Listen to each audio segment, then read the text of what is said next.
أبشركم يا جماعة الخير، اليوم رزقنا مولود. اللهم انبته نباتا حسنا واجعله من الصالحين البارين الحافظين لكتابه الكريم، وارزق كل محروم بالذرية الصالحة. أبوي اليوم جاله ولد يا جماعة الخير، فأنا سعيد ومبسوط إن جالي أخو وسميناه مراد. عاد مراد هذا شكله يبي يجي تحفة. مخلد وخالد ومراد عيال سهل ما شاء الله، الله يصلحهم ويجعلهم طالعين على أخوهم الكبير، مثقف رزين هادئ جذاب مملوح، كل المواصفات الزينة. بس يا جماعة أنا والله إني خجلان أقابل أبوي، يا أخوي أحس إن عيالي أكبر من عياله. يا جماعة ما أدري، أحس أبوي لا شافني يقول يا ولد ولدي يستحي منه، عياله أكبر من عيالي. الله يسعدكم وين ما كنتم، والله يا جماعة الخير إني مبسوط، والله يرزق كل واحد بالذرية الصالحة.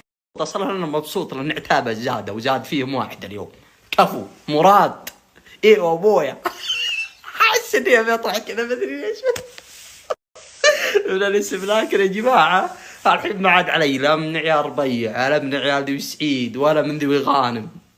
عيالي اثنين واخواني اثنين، انت الضلع اللهم لك الحمد والشكر، ولا علي منهم ولا حسبت لهم. هنا صار يهابونك الرايجين. شوف اذا صار عندك اخوان انا مضربوا لك بحساب، اما اذا صرت الحيك دلدلي دياتك ما حد يعاي فيك. انا مجربها سلم مجرب.